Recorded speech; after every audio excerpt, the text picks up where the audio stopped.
Senate will now come to order. Our first order of business is roll call. The clerk of the Senate will now take roll. Okay, it's on roll. If you're here as a proxy, please raise your hand and say proxy when you hear the name of your senator. Nadia Al-Farahi, here. Crystal Alvarez, Here. Pamina Awatwi, Here. Fantasy Bias, Proxy here. Catalina Carvajal, Right here. Holly Carbine, Here. Antonio Cardenas, Here. Justin Doss, Here. Alana De La Torre, Here. Maya De La Torre, Here. Max Donahue, Proxy here. Andrew DeHovic, Here. Eliza Giroux, Here. Valerie Hyman, Proxy. Here. Yashvi Kaladi, Here. Jesse Magana, Proxy. Mary Logan Miskey, Here. Simon Mizrahi, Here. Chidi Okaru, Here. Rhonda Papp, Here. Anaya Pendleton, Here. Maya Ramirez, Here. Brianna Rivas, Andrew Schneider, Angela Tharp, Here. Anayali Villegas Ferreira, Here. Vida Vesuvian, Proxy. Daniela Walter, Here. and Justice Soto.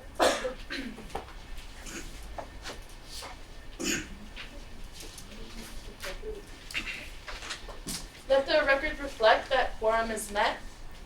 Our second order of business is the approval of the agenda. I vote to approve the agenda. Second. There's a motion on the floor to approve today's agenda. Is there any further discussion? All right. All those in favor, please raise your placards and say aye. Aye. Any opposed? And any abstentions? Motion passes. The agenda is approved. The next item on the agenda is the approval of the minutes. Is there a motion to approve last week's minutes? Second. Please speak louder so everyone I can move to hear you. approve last week's minutes. There's a motion on the floor to approve last week's Senate minutes. Is there any further discussion? All those in favor, please raise your placards and say aye. Aye. Any opposed? And any abstentions? Motion passes. Minutes are approved. Our next item on the agenda is a quick report from me. I just wanted to share a visual of my office hours. I highly encourage you all to come by. I don't want to make mandatory meetings with me because I don't think they are necessary, but I am more than willing to meet with you all on a one-on-one basis, so I wanted y'all to have them. I just wanted to also remind you all that Senate does work by Robert's Rules of Order, and so that means that when you are, or when you're like wanting to talk, you have to be acknowledged by the chair, and that's just to make sure that our meeting is running smoothly and that everyone is getting their chance to talk. So I just wanted to put that out on y'all's radar. And also we have some leftover Urbane coupons. It's a free sandwich or salad, and so I'm gonna pass those out. Please just grab one and pass them around. But that was it for me. Where are your office hours? Oh yes, my office hours are at the Slick, which is the third floor. I don't know what number it is. 309. Just like as soon as you walk in, it's like the doors across the courtyard. Any questions? Cool. Our next item on the agenda are reports from committee chairs, and we can start with Rhonda. So upon meeting with the appropriate individual this week, I decided to not continue with the Sustainable Cups initiative. We are allowed to bring whatever cup we want to get juices and milk, etc. And so with that, I talked to Charles Ramos, the interim director of dining services, and he said that he's going to get out marketing that we're able to bring whatever cup we're allowed to, because obviously there's some confusion about that. Also, I'm going to meet with some representatives from the University Innovation Fellowship, and one of them is my friend, so we'll be talking about solutions to bringing Tupperware into the SLP, and also about post-consumer composting facilities, because we all know we don't have composting facilities on campus where it's easy to do that. So that would also fix, if any of you are upset about paper straws on campus, that will fix that. If we're able to get composting straws instead and then have composting facilities. So yeah, that's it. Mary Logan? Yeah, I have like a couple important updates. So one of them is, I think I mentioned this a little bit. I don't know if you guys can see this, but so it's the Lift initiative. Sorry, when you need it most. So if you're on a scary date, car broke down, too much to drink, you would call P-Safe, and then they would directly give you a code to use, basically to get out of these circumstances and situations, just to make it safer for you. But like I said, people were starting to use these, to advantage to them to get to work or to like go to the store, and that's not what they were used for. So my advisor Liz McCarthy had told me that how they're fixing the problem is now they're sending 3 emails. So basically, after the 2 to 3 times that you start to use it within the week, it already kind of looks suspicious. They're just going to kind of send an email out to you saying like, oh, we're just checking in on you, hope everything's okay, kind of like try not to use it again, only in those circumstances. And then once you start using them more than 2 to 3 times, you're going to be asked to meet with someone in the Student Wellness Center, just to like check in person, and then also just kind of advise you stop using them when it's not in that circumstance. So there's that. On a positive note, because this is funded by ASG, the good news is for the flu shots, we had over 742 people who came for the flu shots, which is more than they've had in the past few years. They also, I guess their system was a little different this year where they had 3 trucks working at the same time, so that helped too. So that's really good news. And then an update for me about the bench initiative is I had emailed Chief last week, basically talking about like, hey, can we meet with you? Because he did, during his presentation, kind of shout us out with like that he liked the Lift initiative. So I thought that it would be good to reach out to him. Problem was he didn't get back to me until 2 days ago and said, I will get back to you, I'm on vacation. And then he hasn't gotten back to me yet. So I'm just gonna like wait until Friday, and if not, I have another person I can contact that's kind of below him, but that should be good to go on Monday. But we'll be talking about just the bench initiative, different things with bringing students to Target and the grocery store more like a couple times a month, and seeing like how we can get that started. And then in addition to, we also had a suggestion from someone in the Student Life Committee who kind of wanted to open the bench initiative to all students so that it's not just the architecture and sculpture students who are, part of the competition and the design for the benches, but it's also open up to all the students. So, Thank you. Did fantasy? I have the updates. Cool. So for the student org committee, we have been approving orgs, which is the one thing that's been consistent. But currently, we have been brainstorming ideas for the student org mixer. So what we have in mind is that we'll have a part 1 in the fall and then a part 2 in the spring. Part 1 would be kind of thinking about it being more like having like a dessert like s'mores and roundtables of information. And we're still deciding on whether we want it to be more of a social or educational type of event, at least for the fall one. But that's currently what we have working on. But if there's any suggestions as far as how we should go about with student mixer, we're open to ideas. Thank you. Crystal, you're reporting for inclusion diversity. Yeah, so just more specifics on our event.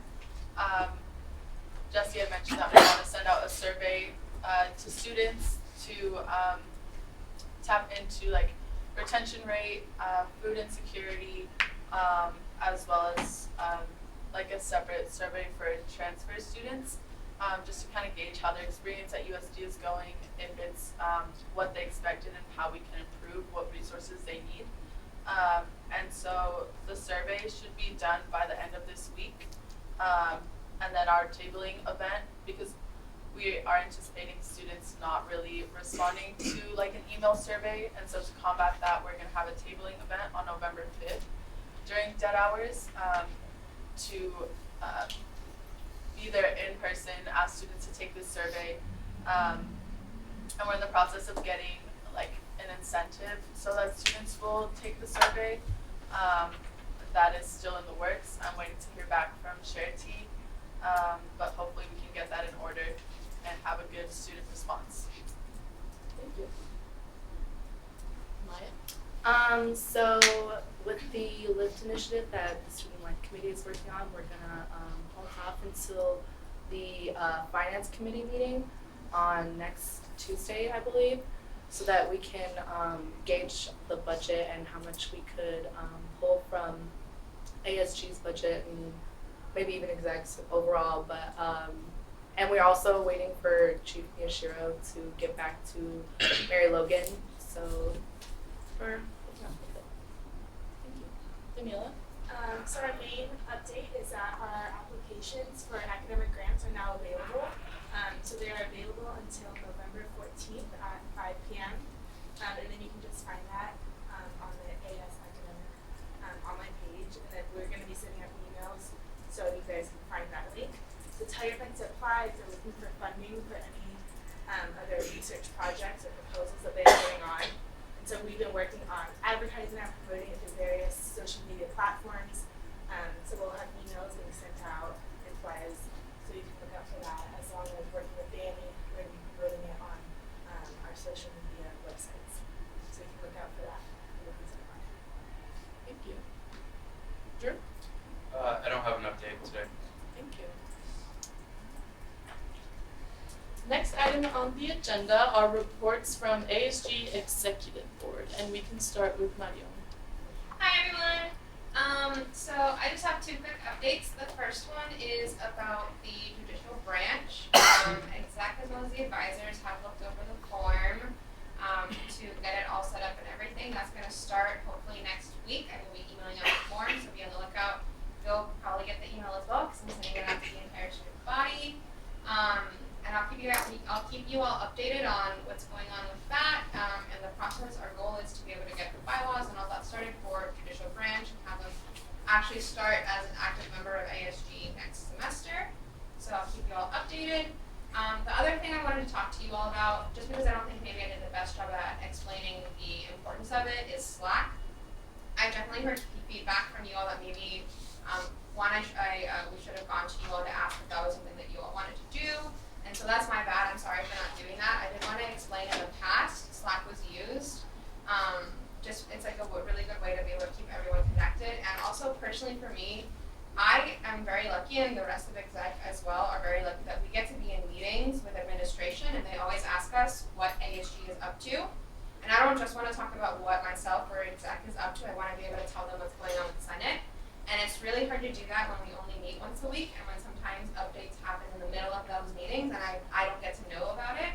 And so the ability of Slack is to be able to have everyone informed on what's going on. And so for myself to be able to, like, if I'm meeting with President Harris or Carmen Vasquez or anyone like that, and they ask me like what's going on in Senate, I can tell them, well, Student Life is working on a bench initiative, working on potential we were working on reusable cups, the things for academic is working on the opening of rooms for students.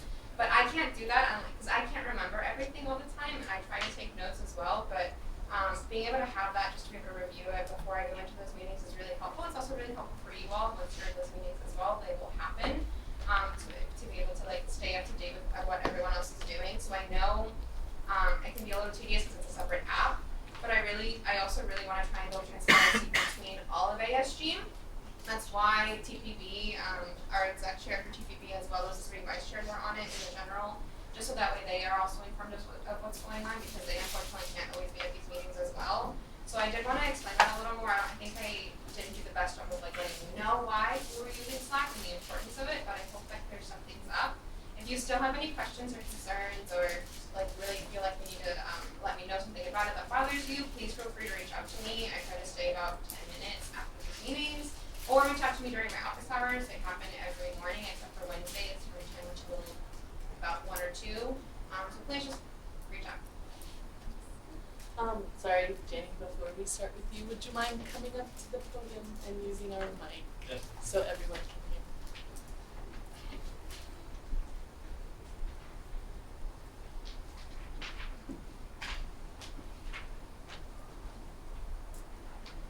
Hello, everybody. So the updates. Is it on? Hello. Awesome. Good afternoon.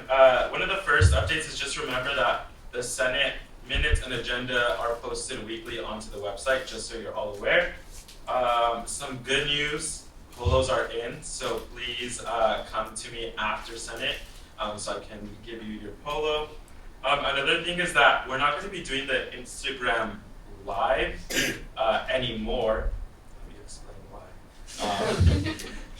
Okay, so I mean the Instagram Live was cool for students to be able to like participate, I guess, like while the while the Senate is going on. But we've actually switched the system, and now we're recording it.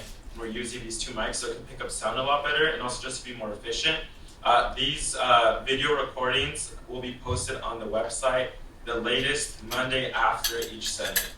So those will be there, and the link is already posted or like tagged onto the our Instagram page bio. But we're still in the works of making that available to other students, and then it'll also be linked to the website. If you have any initiative, event, highlight, or anything that you need to get the word out to students, please use me as a resource. I do handle the social media page and also have access to posting stuff on the website. So I don't know what everyone is up to. Hopefully with Slack, I can get be a little more aware, but also just reach out to me, send me an email if you need stuff publicated, or if you need me to help you develop that. That is all. Thank you.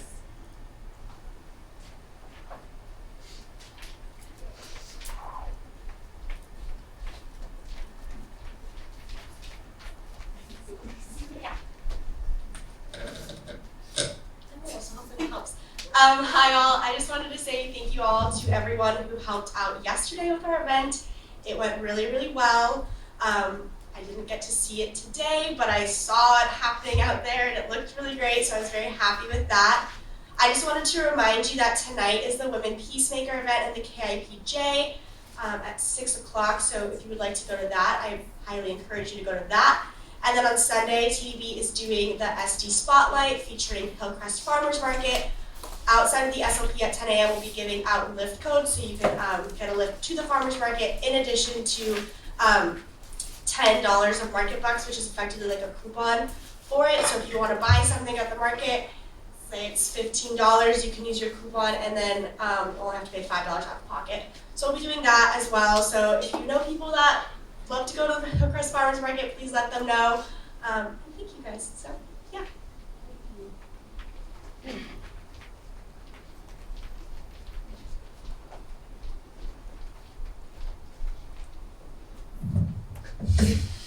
Not that short.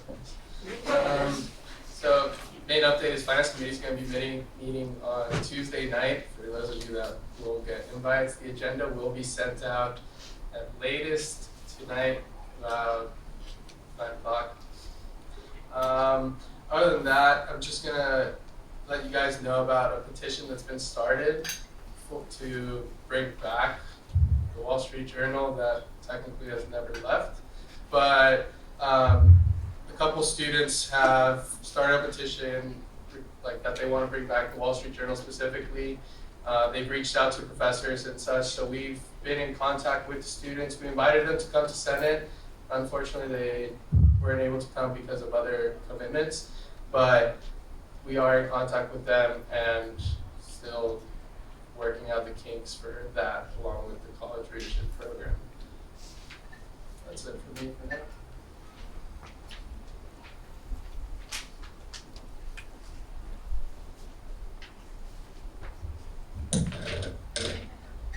Hello everyone. So 2 quick updates. My first is that we are celebrating all our Virgos and Libras. I brought some sugar cookies that are on the side. Sorry, we're into zodiac signs. I am. So we have some sugar cookies. Make sure you grab one on the way out. And the second is a friendly reminder about our Thanksgiving gathering that we will be having on November 15th from 6:30 to 8:30. Please, please, please try your best to be there. I can send a Google invite now so that it's on your calendar. But it's a really great way for us to connect with the advisors, the GAs that we all meet with as well, and TPB exec. So please try your best to be there, and I look forward to the event. Question, where is the yeast? Leslie, where would that? I can send more information on the email, but it will be in the UC. Any other questions? I have a question. Yeah. From Madhyan. You said you want, like, I'm on academic committee, we have a group chat. Do you want us to not use a group chat and maybe just talk through Slack because then you can see what's going on? Or how's that? Yeah, so the goal of Slack, and this has happened in the past as well, is like each committee has a channel, and in that channel is where you would handle all of like the actual talking of that. Like there's like certain things that are more personal based and things like that. Obviously you need to add that on the channel, but it's a really great way for us to be able to know what's going on when we meet with administrators, because I know Grayson meets with certain administration, and I know that him and Daniela meet, I think.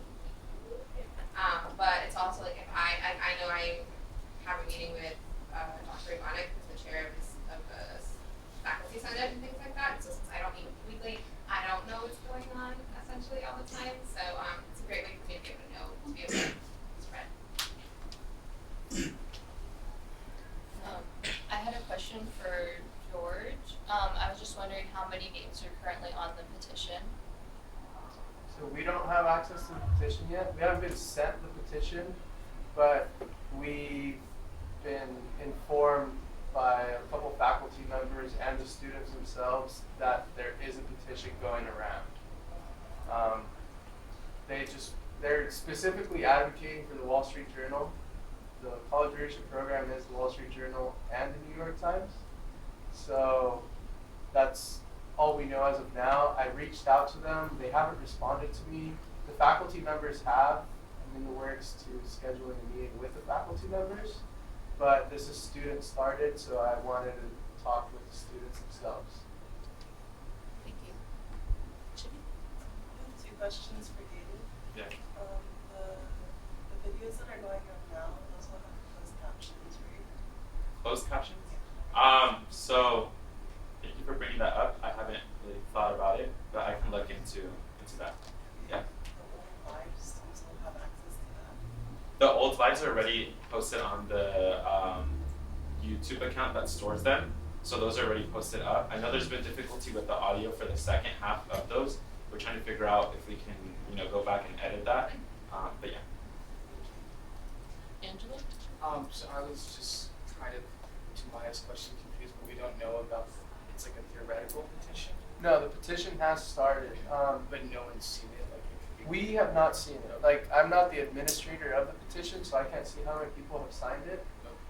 I'm assuming that once they get a large enough number, they'll send it to us or come to Senate and present it to us.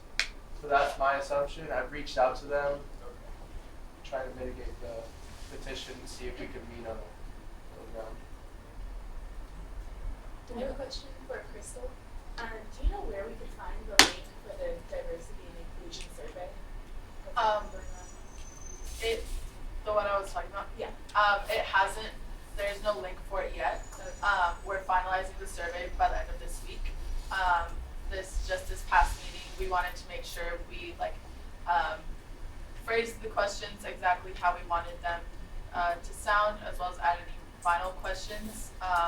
But there's no link active yet.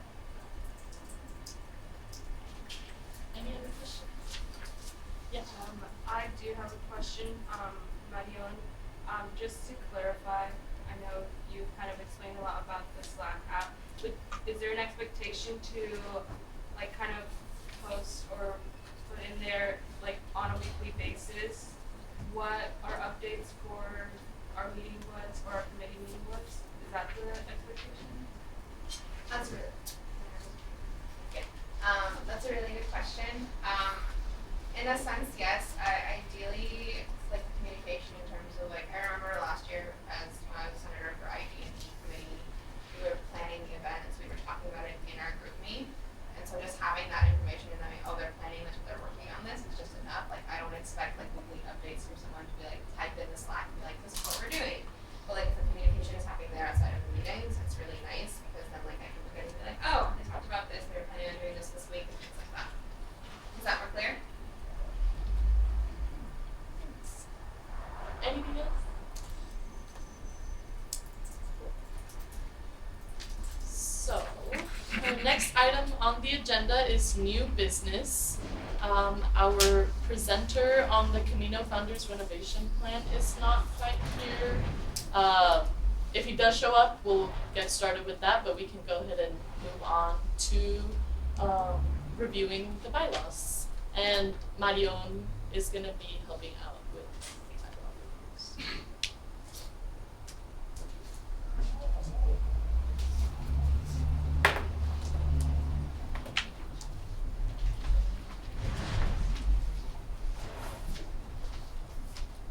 So the first I just want to make sure everyone received this, correct? Everyone received the link to be able to look at this?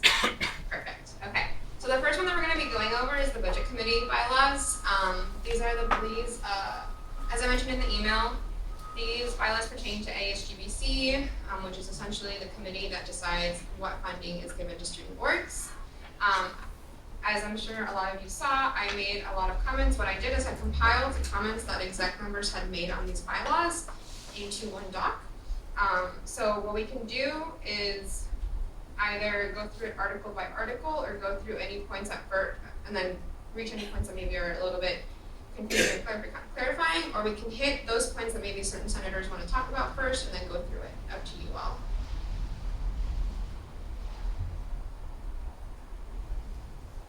Let's go article by article. Okay. So the first article is, well, first, just a quick note. I note we'll be changing associate student government on everything, so that's just like a quick thing that's going to happen. For the article one, it's the name, definition, and function. So the only things really that we're changing here in the first section is the name, and the section 3 is part A in terms of just the shortening of it. The one that has a lot of major change to it in comparison to last year's is C, which is to review the spending of allocated ASG funds previously budgeted by the Finance Committee and to alert the Senate of possible mismanagement. I know there was a question in terms of like what is considered mismanagement. So essentially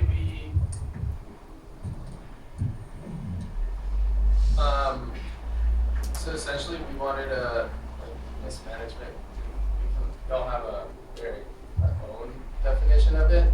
It's really just a misuse of funds that are not being allocated to like either what you say you're allocating them to, or just like funds that are not being used wisely or like in like not in accordance with our Constitution. We have the Constitution for a reason, so that's really what mismanagement meant when we wrote it there. That's just our definition. Is that more clear, or would anyone, in terms of when we finally submit these for approval, want it to be more clear than mismanagement? Please voice your opinions. I understand now. I think misuse would be more clear. I don't know why, but I think misuse would be clear. I'm sorry, Judy, can Sorry. you speak up? I think misuse would be very more clear than mismanaged. Do others feel the same way?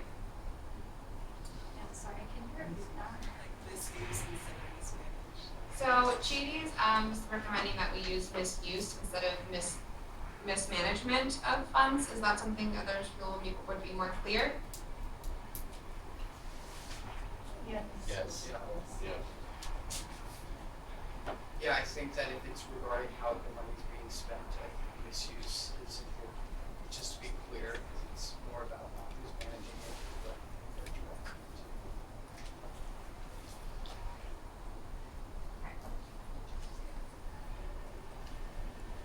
Yeah, I think misuse is definitely for things like with mismanagement, you kind of investing and that kind of thing. And misuse is more about the actual spending of the money. Thank you. Also, I encourage you all when you're talking to please project a little bit just so everyone in the room can hear, as well as the voice recorders that we're using for learning videos. Okay, so we'll change that to misuse. The last part of it that had a little bit of question was the aspect of it shall be the power and duty of the budget committee to deny any financial request that the committee feels would be detrimental to ASG or the University of San Diego's mission and values. One of the exec members had a question of how do we define detrimental, so this is kind of open to anybody in terms of what we would want to make in terms of making it more clear. So detrimental is really used here as it's basically the antithesis of what ASG stands for, and USD as a whole. So like people come give us requests. Like I'll give you a rundown on our meeting for those of you that haven't been there. We sit there and take invites. We invite people that request over $250, and the rest we go by what they submit to us. So for any, we kind of run off of the information that they give us, and it's all a voting process. So it's typically it goes by simple majority vote. So what happens is if we feel that an event is not really abiding by what USD stands for as a whole or what ASG stands for as a whole, then that's basically detrimental. That's not what we're trying to fund. Would you maybe edit it and instead of detrimental, change it to is not in accordance to the ASG or the San Diego? Because I think that's when there are certain regulations on behavior, it's this behavior was not in accordance to. So I think it would describe well if the funds are not spent that way. I agree. Oh, sorry. You can also say contrary to, because detrimental is a little but contrary is it kind of says not in accordance, but in one word. Any other suggestions for that part? Perfect. Also, I do want to encourage you all, I did ask for you all to please read this before this meeting, so I'm hopeful that for the next aspects of it, we can kind of go by and I'll go to everything that has been marked, and if there's any clarification or anything like that, we can go through it, but if not, I'm assuming you all are okay with the change. Is that an appropriate thing to assume? Perfect. So Article 2 is membership. Is there any conversation in terms of making TPB a non-permanent member to allow for the switch out mid-year?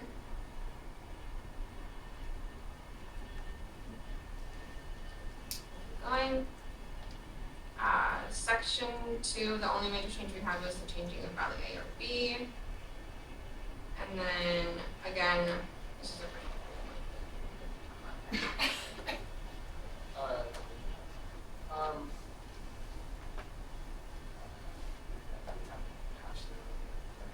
so we'll go to ASGs.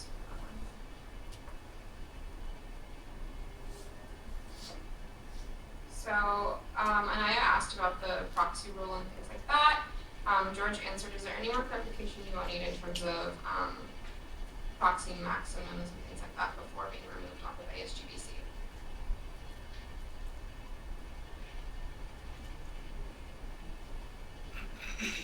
Again, if there's anything you all want to talk about or disagree with, please let me know. I encourage you all to have discussion about this. Angela? So formal written excuse, do you need official doctor's note or? It's kind of like if you go to class, an excused absence, yeah, they ask for that. I'm running it the same way, so I'm not gonna hound you if you went to the hospital.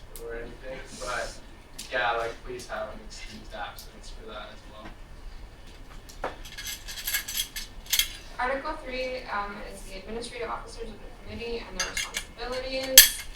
There was just some clarification in this part in terms of the wording of George's sending of the agendas. Any comments on that?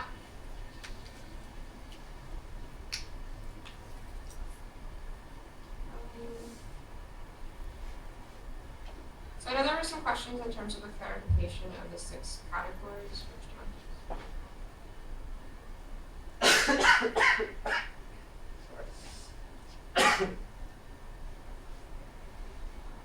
So the 6 core categories, we kind of are going across like academic, frat, fraternity, sorority, etc. So that's really what we meant by the like each member from one of those things. So our members are like we have 10 members as of right now, and besides me and the controller, the other members are part of at least one of these categories, which helps for the diversity and things like discussion, kind of like you guys are all part of different things around campus to give your voice. We implement the same thing there. Would you all want more clarification on that in the bylaws, or?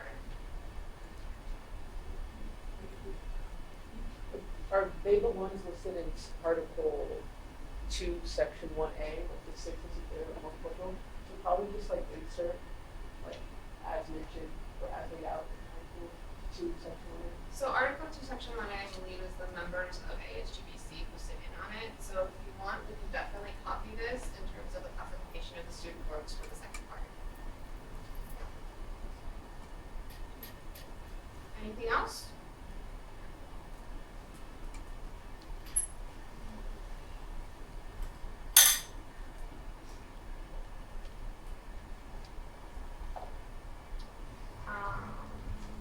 Kylie, you had a question on, is it the? It's that.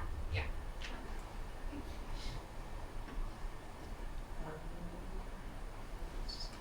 What I meant by So that. it's really just if they're part of the org. It doesn't matter if they're the Just leader of it. number. Yeah. Given we're only 10 people, I didn't want them to have to step out of the room as previous bylaws had said. The only thing we're doing is they have to abstain from voting.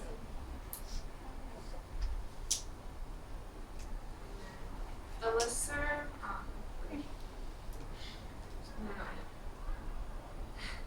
I believe, Amanda could potentially clarify, is that So the student org newsletter. okay. Yeah. Do we want to change that to student org newsletter? Or? Yes.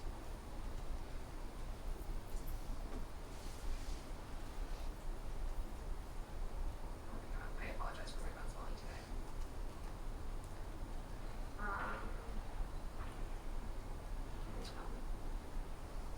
It's mainly what I've mentioned a couple times now. Just repeating it a couple times so people understand the clarity of it. Do you want to go over this part just in case? Yeah, so one thing that we talked about several times in our meeting this year is that we have some organizations that submit GBM requests, and you're allowed to submit 7 per semester, 4 at a time. And we thought it would be more fair to all the orgs that are like getting to the registration process later than some orgs. We wanted them to have the same accessibility to funds, so we stopped accepting funds for the 5th, 6th, and 7th GBM after, right now it's going to be next week, the 29th, but in spring it would be the Tuesday right after spring break. And it's simply to allow everybody the same chance to get funding prior to fall break, spring break. And after that, everybody's fair game. So we have a couple, like 3 or 4 organizations that are on their 5th, 6th, and 7th GBM request, and we'll consider them next week. And they're completely aware of the process. They've been contacted and they know that what we're doing and why we're doing it. Is there any more clarification needed on that, or any opinions or comments on it?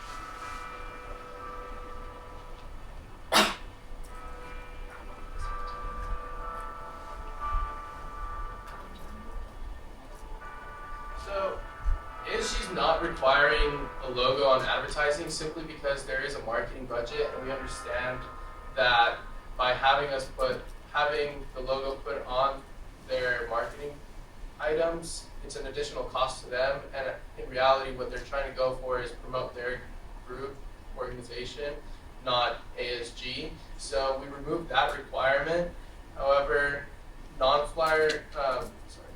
However, there must be some kind of clear distinction that like what is funded by ASG and what's not.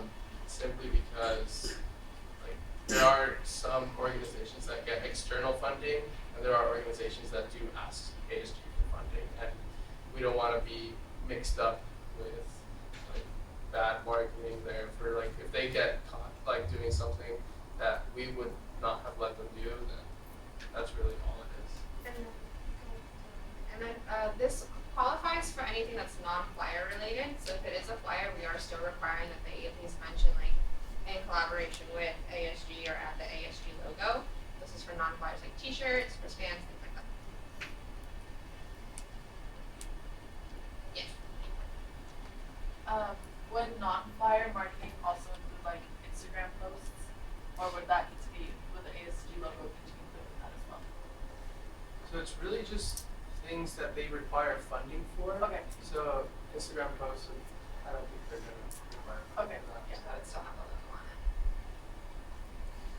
Or in collaboration. Okay. Anything else?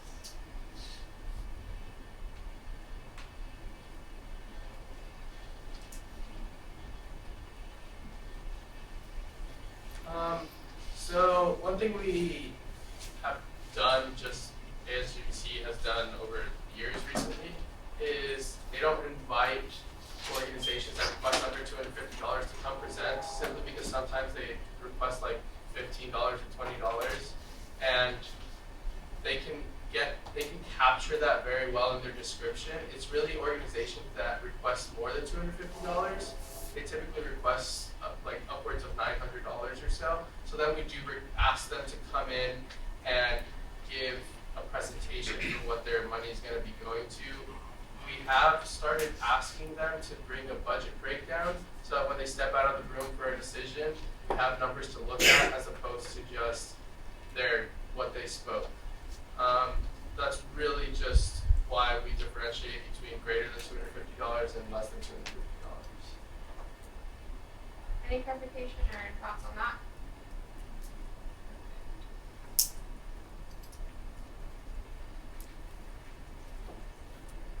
This is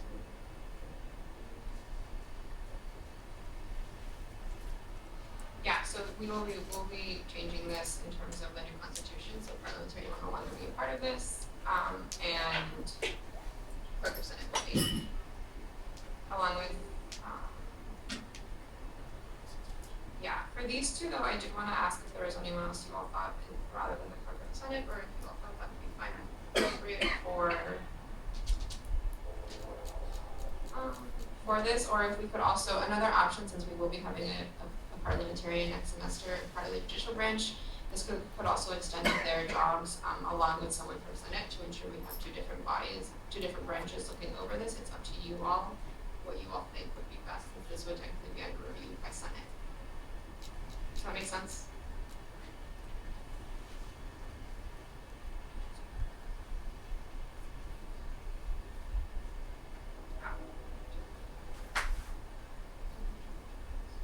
Yeah, so the way voting typically happens is, given it's a small group, we do simple majority. It hasn't really come to like a close vote yet. I'm hoping that, like I'm not really hoping, but I'm really like hoping that some people actually start like denying requests or such like that, simply because it stimulates discussion and it like promotes people to deny them later on to get them more comfortable with saying no. And I know that's hard for some people, so we have a simple majority only because we're 10 people, so that's really just like 6. So 2/3, 10 people would also be roughly about.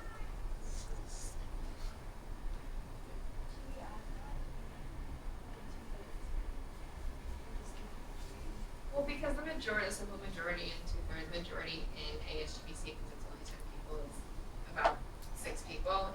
The wording there doesn't have to be clear. If you all feel like it should be more clear for later years, for any kind of change or anything like that, we can do that. I mean, if you just want to keep it simple, in case ASGBC does grow, like, just put the word simple in there, because the majority is the legal constitution that both for the disorder. Thank you.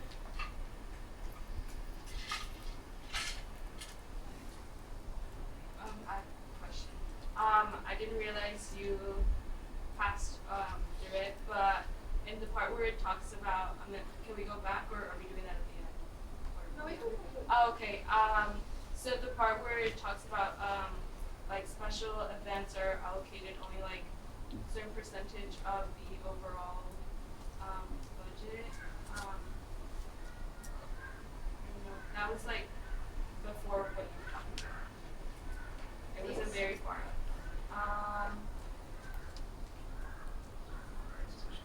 Yeah, special. I think it's special interest.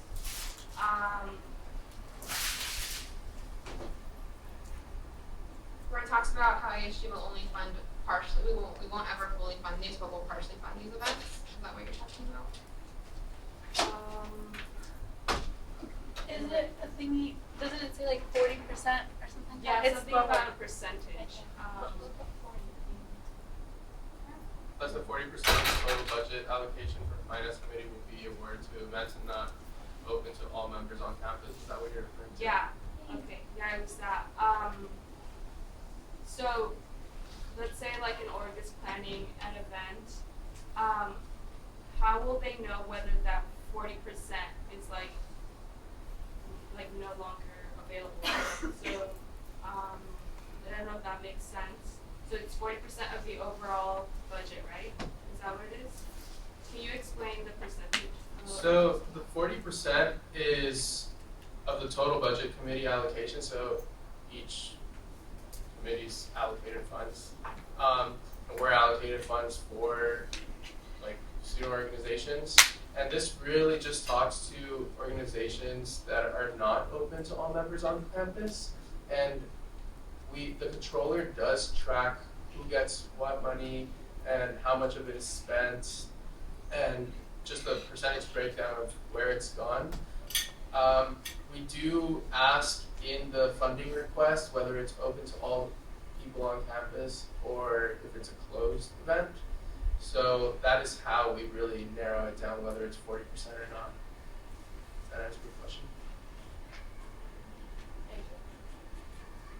No, it's If the org itself is like something that's open to everyone, or the event is open to everyone? If the event itself. So So the it'd be like org a can org. be closed, Okay. but as long as the event is open to everybody on campus, it doesn't have to abide by the 40%. Is that clear? I'm a little confused on it still. I think just because I don't really understand.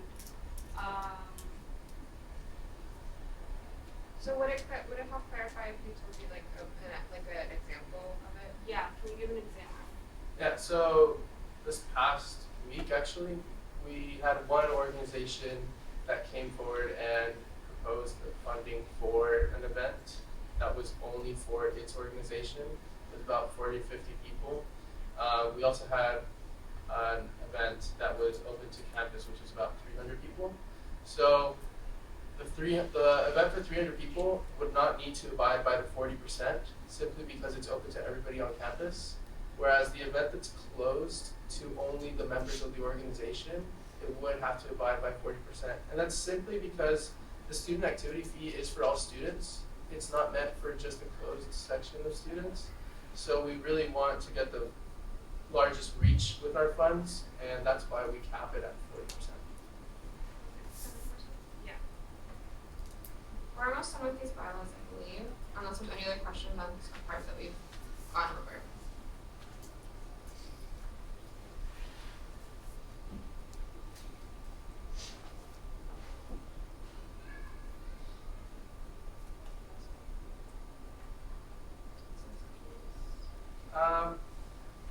So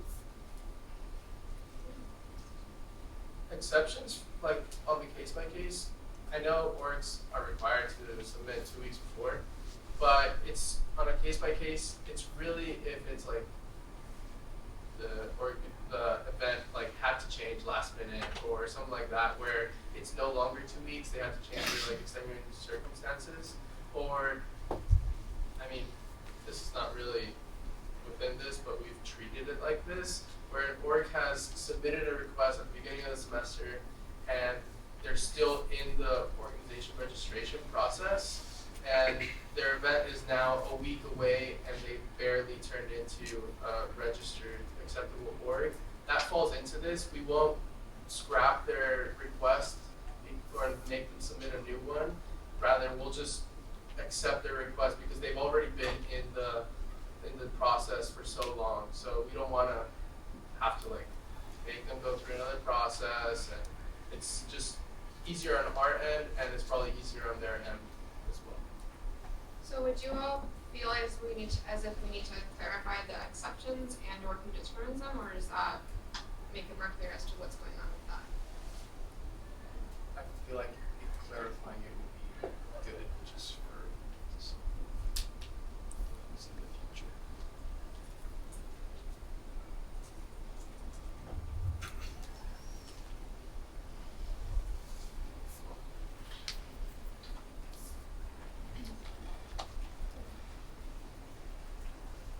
And I believe that's the last part of it. So, is there any last clarifications on this or anything like that? Not clarification, but just in terms of language, I know that in some parts there was like her, hers, and I wanted to suggest that we include gender non-binary folks in the constitutions or in the bylaws as well. Yeah, so we will be changing any he, her, he, she, or anything like that into he, she, they, just to include everyone in that. That's just an edit that I don't think I actually ended up clarifying in this one, but I think in other bylaws we make a note of like changing that to them. Thank you for that. Anything else? Okay. So I know how much time? You have 4 minutes, but Andre's presentation that we're supposed to have got canceled, so we do have that extra time. So we do have another bylaw to go through, and then hopefully by next week we can vote. I did want to be completely transparent about a certain aspect of it. There are certain bylaws that are ratified by Senate, and then there are other bylaws that are ratified by members of exec. We will be going through all the bylaws along with you all to make sure that we get all of your input and suggestions. I just wanted to note that because some of them you might not end up voting on. This is actually one of them that you will be voting on. It's voted on yearly by Senate. But certain other bylaws are ratified by other members, and so if we don't end up actually going to a full vote for it, that is why. But please know we'll be going through every single bylaw with you all to get your input before we ratify any. So. I also want to say that Marion sent this bylaw along with other ones over the weekend, and it was kind of expected that you guys read them by this. I'm not saying that you didn't, but to kind of make this process go smoother so that we're not here like up here for 30 minutes kind of talking at you and more just addressing certain points that you guys wanted to talk about, it'd be best if you guys read the bylaws and come with questions. I know you guys are putting comments in, and that's great. We're addressing those in our office hours, but please come with questions so that we can just move through this a lot faster and not really talk at you guys as much. I don't know if I can. Great point, George. Another point is I encourage you not to just look at the edits, as some of you have asked great questions about just parts that are left original. And so this is a great opportunity. Like this, the exec team started the process, but you all can still question parts that they did not edit. So that's the whole point of this journey, is to get everyone's feedback. So it's not solely just about that. I just wanted to make sure. And I recognize this is the first time we're going over them, so I know it's a little fresh, and not the majority of you all are all new senators. But I do want to echo what George said. It's going to be a lot easier and a lot smoother for this entire situation, this entire like bylaws transition, if we can just come prepared with questions. There's a reason why I'm trying to email this out to you all by Saturday or Sunday at the latest. Do we have time for Well, you have about a minute left, but again, we Andre communication was canceled until we had that extra 20 minutes. If it was I move to extend the time for bylaw talk by 20 minutes. Okay. There's a motion on the floor, having been seconded, to extend the bylaw editing another 20 minutes. Is there any further discussion? Is the 20 minutes, we have to extend it to 20 minutes or we just go? It's- And people for the Andre? The vote is just to extend it another 20 minutes. On top of the other two? Andre is not coming. Okay. Well, he will be missed. Anybody else? We probably won't take the 20 minutes because the performance bylaws are like a couple of pages, but yeah. So if there's no further discussion,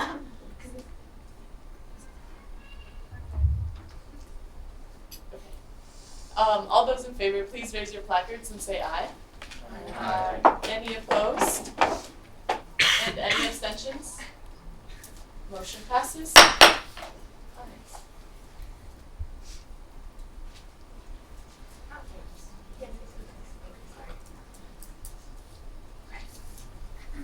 So the next one is the performance review bylaws. This is one of the bylaws that is ratified by myself, but I do want everyone's input before any of this happens, so just a heads up. So we have made a couple of basic changes. Has everyone gotten a chance to look at these bylaws and read them over? Okay. To try another method, would you all, is there any major questions that, or any concern in any of the bylaw, in any of the changes that we have made, or anything that we haven't made that you want to challenge?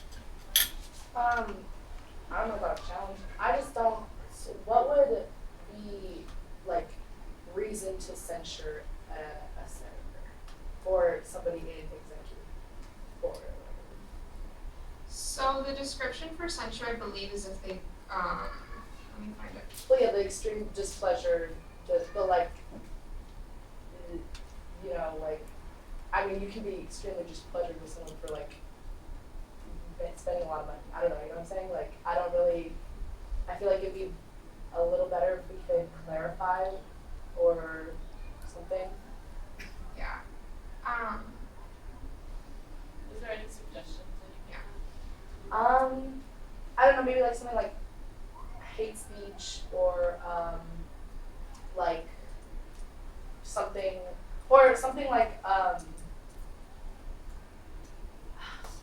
can't think of the word, but like when they have an agenda or something like that and are not speaking on behalf of their constituents but of like a certain What hidden agendas? I think we With like misrepresenting your constituents, you would better than like harshly misrepresenting.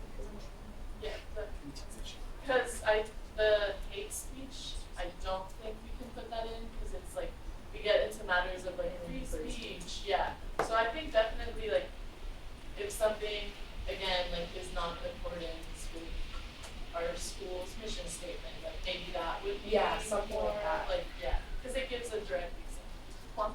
And then maybe instead of saying in accordance, we could just say like in core character. In core character.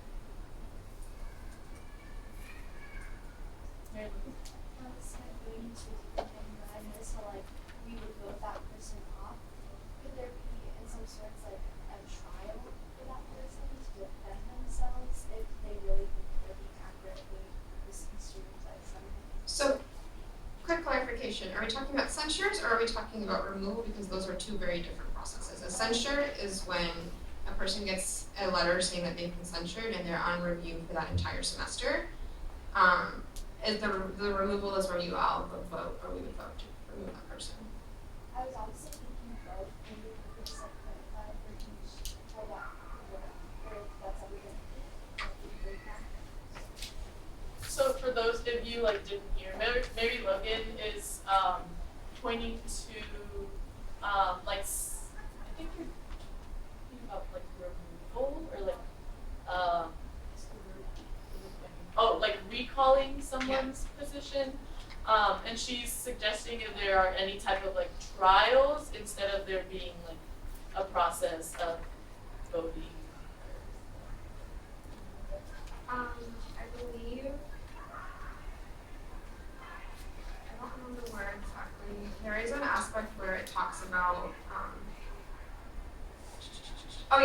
So there is this aspect of the elections committee shall be notified in an official letter signed by the ASG president if an ASG member is censured, and it shall be left to the committee's discretion that the ASG member be eligible to run for an elected office in the future.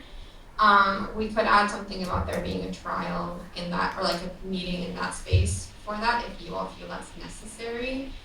During these meetings and before anyone is ever censured, there is a large discussion of what is going on, why the censure happened, and things like that. And I believe it's also detailed in here. I'm trying to find the actual clarification of it. Yeah, so within 2 weeks of the censure letter being delivered to the ASG member in question, a meeting between that ASG member and their supervising executive board member shall take place to discuss the offense. So there are moments in which anyone is being censured, or even and a potential for a recall, do get the chance to actually like talk about what's going on. Is what you're asking for something more than that, or is that more clarifying in terms of what's going on? Yes, I was kind of referring to like everybody as a whole, since there's going to be one of these things, and you said that just as much for it. So is it possible for like everyone? So it is so I know if it's a censure by the executive board, the members who vote on whether or not that's going to happen is the executive board. If it is, I believe, what is it? I don't know that, I actually am not totally sure that a senator can actually censure, or they can motion to censure within Senate, and that would be a whole different process where you would actually talk about it as a motion. Does that make more sense? So there would be a chance for that person to like actually respond and defend themselves.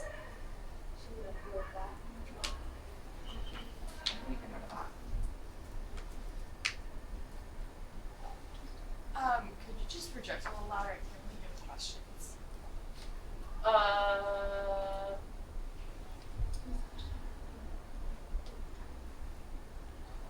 Wait, are you talking to me or? Well, I don't really know the discussion. Like everyone in the question. Sorry. So the discussion that was being held was about, and correct me if I'm wrong, please, Mary Logan, is the idea of giving whoever is being censured or removed the chance to be able to like kind of go to trial and talk about what's going on and give their piece of the example. What I noted was the fact that like if that happens in Senate, it's actually passed as a motion, like you motion to censure somebody. When it happens within exec, it's an actual meeting that happens with all of exec, and it's actually voted on by exec if we're going to censure that person or not. So there are chances in which that person is able to defend themselves, but as Mary Logan stated, we can maybe make it a little more clarifying, and also like figure out ways to make it clear so that way there is that fair trial justice space. Are there any other like general questions about these bylaws that we? Sorry, just to kind of refer to that point, Mary Logan. So Article 3, Section 7, it does provide the person who is being censured an opportunity to appeal it to the Senate, and so that's where the Senate would have the opportunity to ask questions and then to vote regarding the appeal.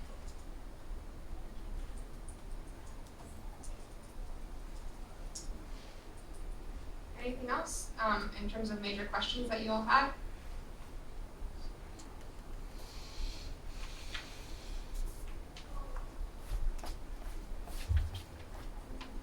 So here is my question for you all, because I do want to be mindful of having our time allotted to important situations, is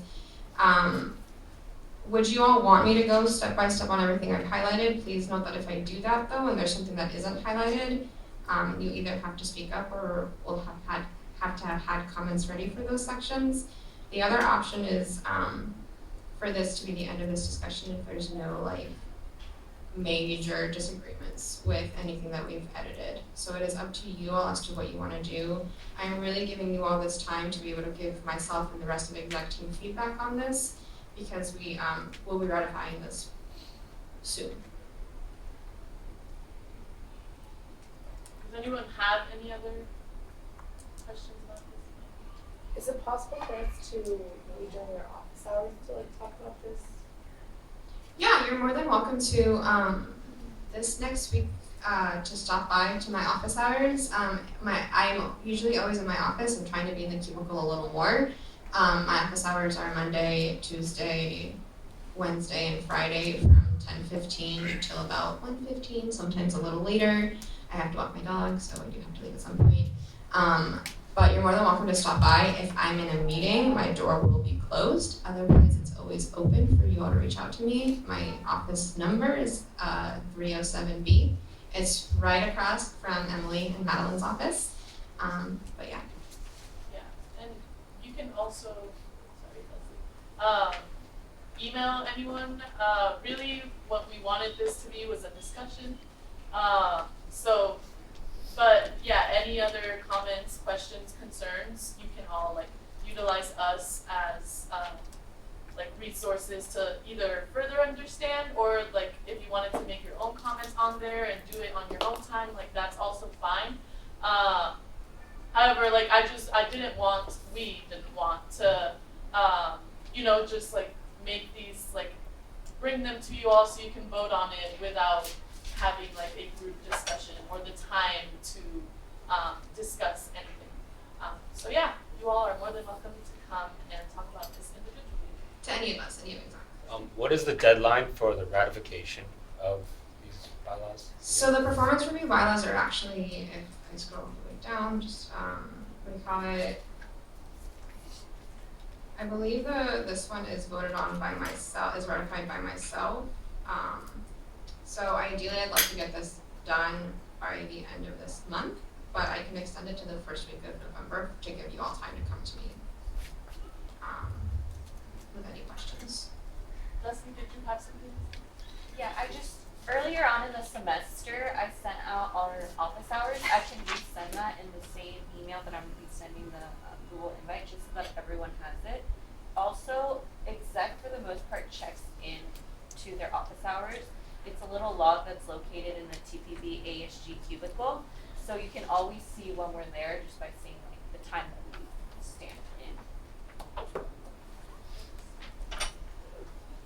I have a question. You said that the performance review is voted by you. I don't 100% say that. I believe it is based on the concurrent bylaws, but I will get back to you on that one. Okay, and then the other one, is that something we can vote on? Yeah, And so then- Senate votes yearly for that one. Okay, and then after we vote on it, is the public able to make, do they vote it in, or how does that work? Is it just like when we vote for it to accept it, then that's kind of like finalized? Yes, so bylaws are finalized by Senate, and like in this case for like the AHTBC one, it's finalized by Senate. So what would happen is you would vote them in and they would go into action. The goal is that you all are reaching out to your constituents to hear what they have to say and to be able to bring that back when reviewing the bylaws and when we're talking and making our final decisions. But essentially, yes, once they're voted in, they go into action. Also, I do want to make a quick note. Certain things that we'll be changing on these bylaws are in line with the new constitution. So for this semester, we're going to be working kind of half and half on old bylaws and new bylaws. So anything that has to do with the judicial branch will still be following the old bylaws, just because we're still creating that for this semester. Okay, so quick question. So Article 3, Vote 3, I just kind of wanted to like clarify for someone who is, let's say, voted off or kicked off Senate, do they still get paid? Or like, because if not, like I think that should be clarified, because I know that it says like in 3, it says the executive board will discuss the action that precipitated the review process, the goals set forth by the director and their supervisory executive board, and the possible benefits or consequences of further action. So if that's the case, if they don't get paid, I think that should definitely be allowed. Would any of the advisors know if once someone is removed, they still get paid or not?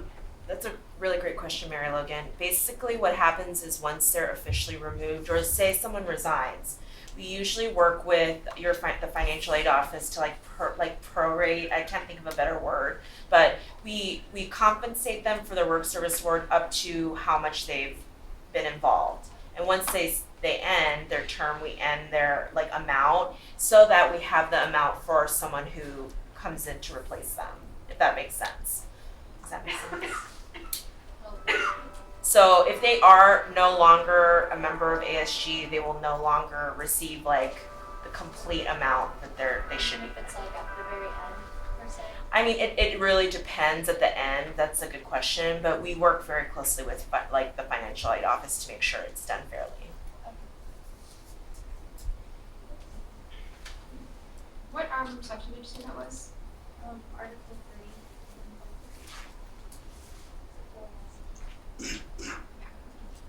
3. Anybody else?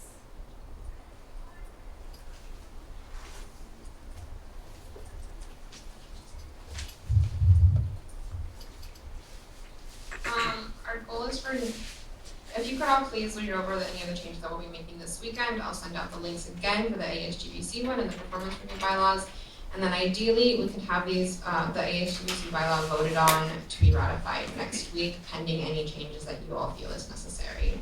So please take a minute to look at these over the weekend. All right.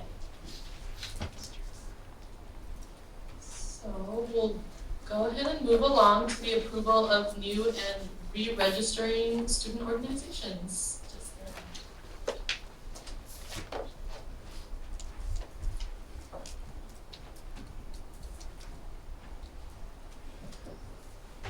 Okay, so we have a set of re-registering student organizations to go over first because I did not include them in the previous week.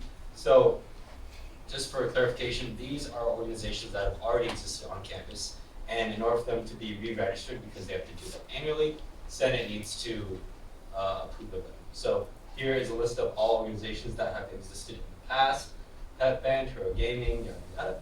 And so we just need to make a motion to approve these re-registering ones so that they can receive different benefits that organizations receive for this school year. I move to approve the re-registering student organizations.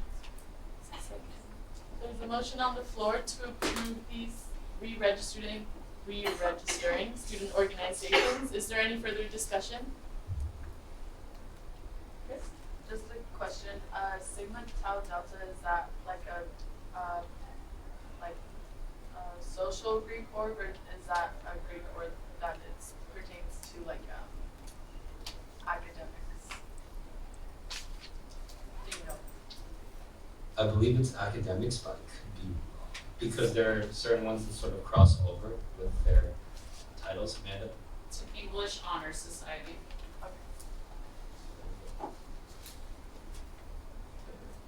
Any other questions or discussion? Cool. All those in favor, please raise your placards and say aye. Aye. Any opposed? And any abstentions? Motion passes. Perfect. So we have a couple of other organizations that we're sort of tabling for our next student org committee meeting next week, just to clarify things. But the one that we are sort of looking at for Senate to approve is USD Ski and Snowboarding Team. So this would fall under special interest because even though it says they're a team, they are non-competitive. So for right off the bat, we have a couple concerns about Amanda already clarified. They've been in touch with risk management and they've been getting paperwork cleared, and along with how that will look like once they get approved, if they do get approved. So they're not just gonna willy-nilly plan ski trips out of nowhere and have a lot of liabilities and everything. So they've been walked through the process. So safety is obviously the first concern with that. Other than Outdoor Adventures, this is the first student organization that will be of this kind, especially because they received a large amount of backing from Alcala Bazaar. They received like 240 plus people sign up for them. So there's obviously a lot of interest, and so that means that when the current sophomores that are in would graduate, there would still be opportunity to continue with onward. There's planning to have monthly meetings of the club, and then once the season starts, which in Southern California, the ski season, snowboarding season is actually pretty long. It's from about November, and sometimes it'll go late till August. So they're gonna start planning each month, and then because we do lose 5 weeks of intersession, that's not really a problem because it could continue into spring semester and maybe into the summer. So there'll be no dues for the student organization because they're gonna focus much of their funding on fundraisers just because they have a large gathering, and they'll be seeking out to other off-campus partners as well to do so. And yes, they'll be doing most of their ski trips through rentals of gear and everything. So all levels will be welcome. You don't need to have your own ski gear. I know most people don't have that on them on campus. So all that will be handled. Yes. How would the fundraising be done? And with that, is the fundraising just covering their gear and the rentals like that? Or is it also covering like travel expenses? That's up to them to decide, really. They did obviously say like we'll be doing T-shirts, stickers, yada yada, but they didn't flesh it out because they're first trying to get approved right now. And then, well, on other topics, so specific details like that, that will fall under the student org committee to sort of handle it for mentoring them and making sure that they're in check.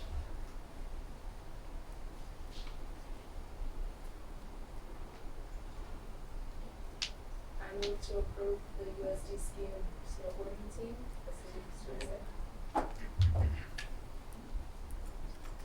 There's a motion on the floor to approve the USD ski and snowboarding team. Is there any further discussion?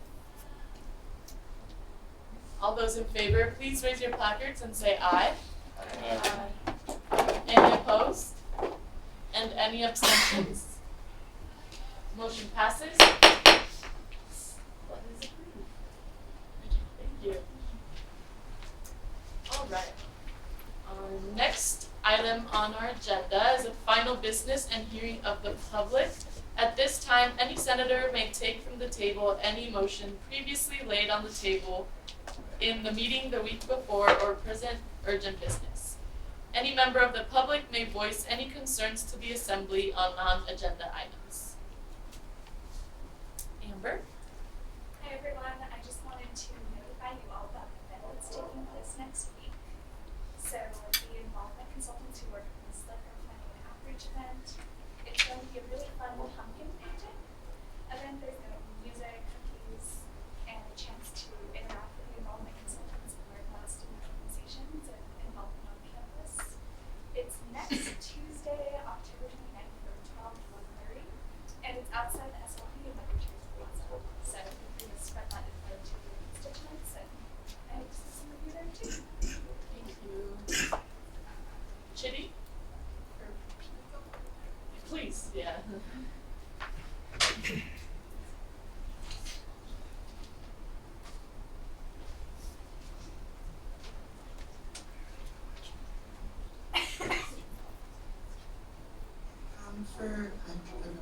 For traffic court, we'll be setting up dates. The latest one will be next Friday. Hopefully they'll be too earlier than that, but we'll be sending out some dates and sending out some dates and like times to see what time it'll all work for you. So you'll get that email hopefully by tomorrow, if not early next week.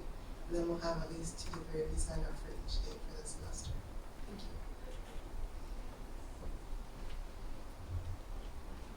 Tony? Yeah, I just had a question about the polos. Were those, I don't know if this was stated before, but was that for the Senate use or was that more for like events outside of Senate to be worn? So, I will be kind of like letting you all know when it's like a polo day for our Senate meetings. But every other week, yeah. I mean, can they use it? Yeah, like you can use it at your discretion.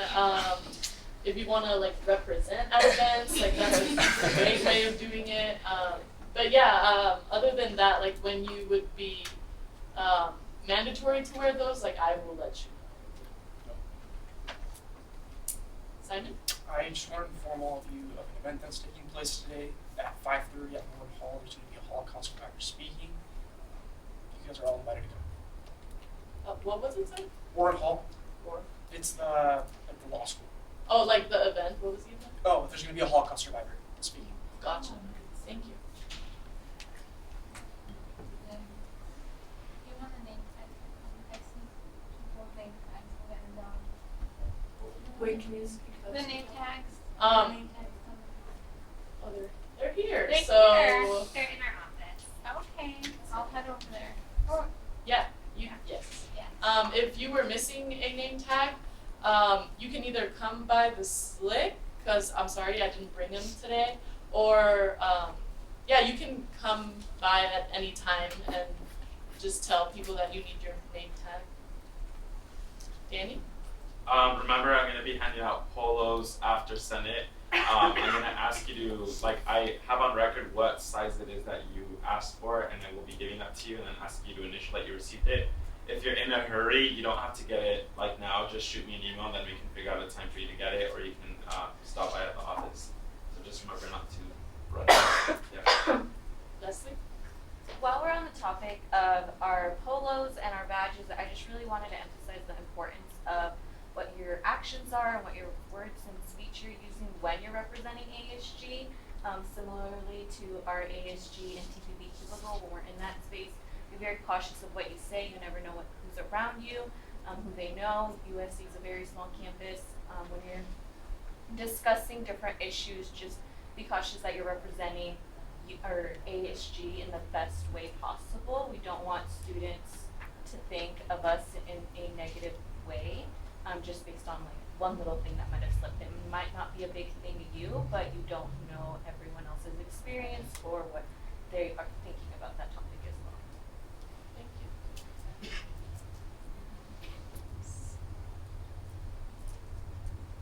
Luke? I'm Luke, everyone. So a couple things. Luke, is there any chance that like ASG would allow its funds to be seen by like the student body, kind of like current funds, like what's being spent where? Is that a possibility?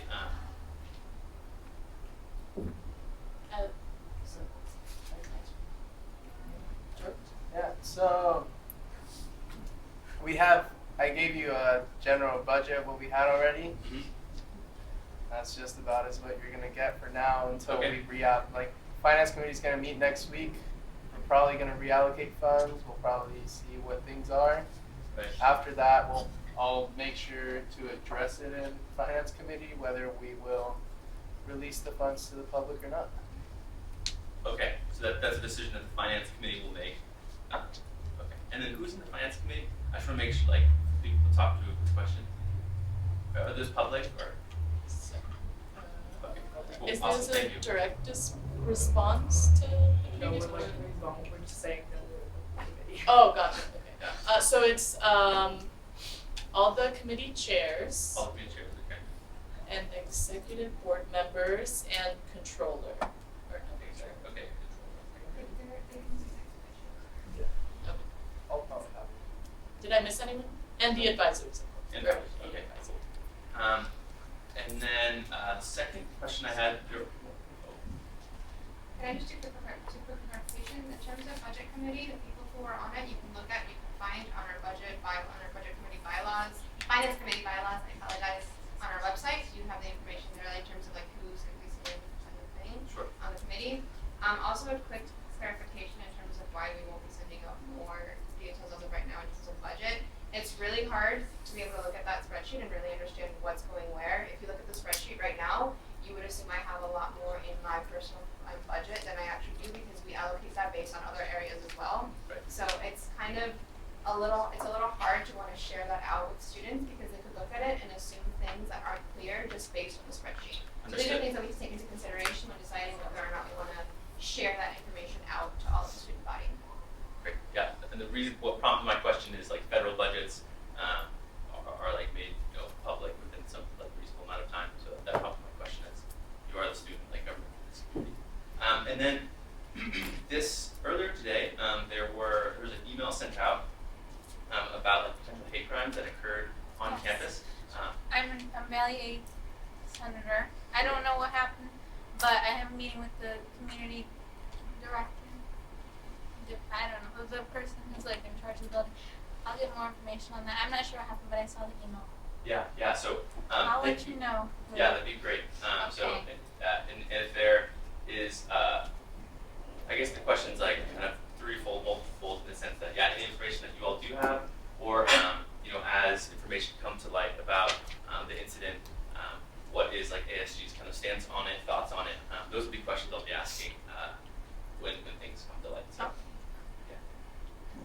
Just a question for you and one. In terms of like when instances come up of hate crimes and stuff like that, do we have anything focused or a group or committee focused on dealing with those things? We don't, but there is always an opportunity to create ad hoc committees, and so if that's something that the body would like to look into, then yeah, we can. And after the meeting, if any of you have individual thoughts about it, I'll be here, ready to interview. And then, last thing, so just today there was an announcement that there's a students kind of requesting that the Washington Journal be refunded. Is that all the information that we have? Kind of what you said, like you don't know who the students are, anything like that? I know who a couple of the students are. I know who a couple of the faculty members are. Maybe after the meeting we talk. Yeah, I can certainly tell you their names if you want. Cool, great, thank you. That's all I got. Thanks. Anybody else? I just want to make a quick clarification in terms of the way that we handle these, because I've noticed that we've been kind of breaking Robert's rules a lot lately, and it's okay, it happens with everybody, but whenever we're discussing, like right now, I am referring to the speaker. Whenever it requires a question or anything like that, please be mindful that you can't just answer the question, you have to be acknowledged by the speaker before that happens, and that entire process has to happen in order to make sure that we're in line with Robert's rules and make sure that conversations don't go completely without following that and making sure that there's structure to it. So just please be aware of that. I know it's kind of easy and quick to want to answer, and I know I haven't been the best at it either. I've been messing up as well, but I just want to make sure that, like, as a body, we all grow in line with Robert's rules and make sure that we're following them correctly. That's actually something I have a question about. So if we're Actually, making the Robert's rules, we kind of ran out of time for the discussion. But if you'd like to extend it, bring your own rules, you can. I move to extend the time by 5 minutes. Second. So motion on the floor to extend the final business and hearing of the public an additional 5 minutes. Is there any further discussion? All those in favor, please raise your placards and say aye. Aye. Any opposed? And any abstentions? Motion passes. Rhonda? yeah, so when I make a motion, do I just like raise up after and then wait for you to call me and then I say, oh, I moved to do this, or am I allowed to just say I moved to do this without being recognized that I'm making a motion?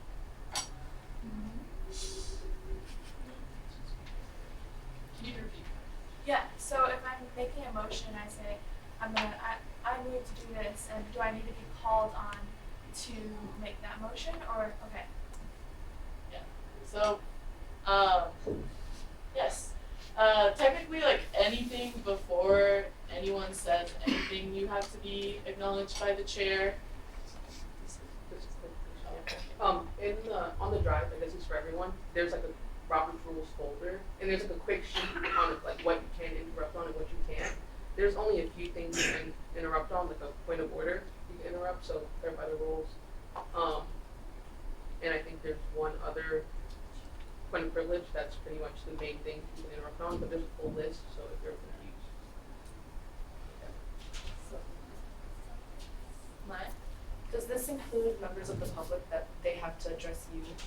So I also wanted to clarify this because I know we haven't been doing our greatest on, but that's like it's okay. We can grow and do better. Technically, you're not allowed, or like under Robert's Rules of Order, you can't address each other. Anything that you like are trying to ask a question on or make a comment to, it has to be addressed to the chair. And so say, for example, Inaya, what do?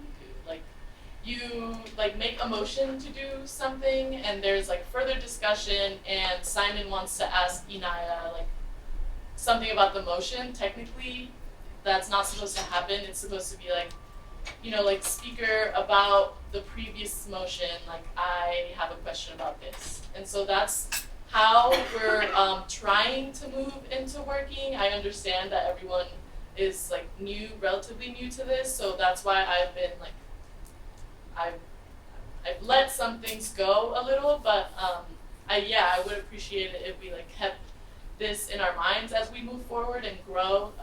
especially when more discussion is going to be happening. But yeah, is there any other questions about that before we? So between questions, should I keep like addressing? I just want to make sure I don't step on. Yeah. So technically, yes. Between every question, I should like ask to be addressed again. That's totally okay. I just want to make sure. Yes. Yeah. Okay. Kind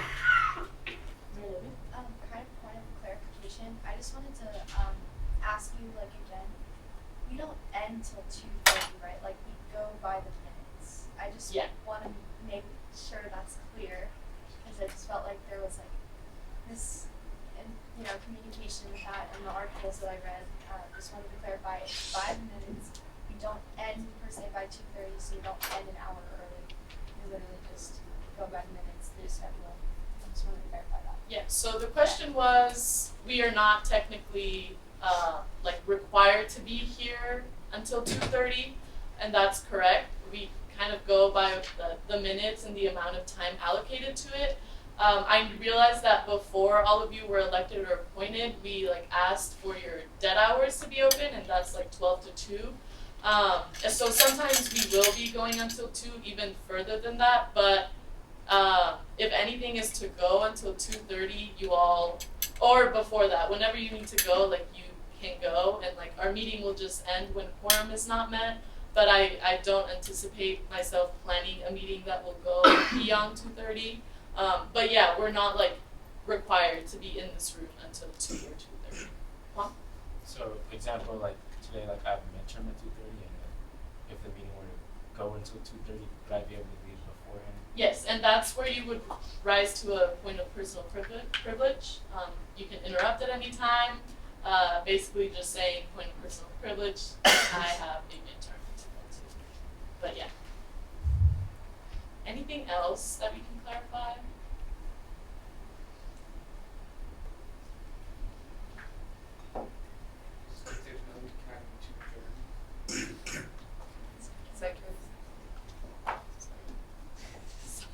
There's a motion on the floor to adjourn the meeting. Is there any further discussion? Is it about the adjourn? I'm sorry. Okay. All those in favor, please raise your placards and say aye. Any opposed to the adjournment of the meeting? Okay. Can you raise your placard high?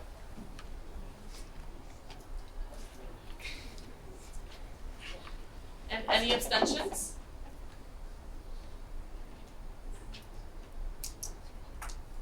Motion passes. Meeting is adjourned.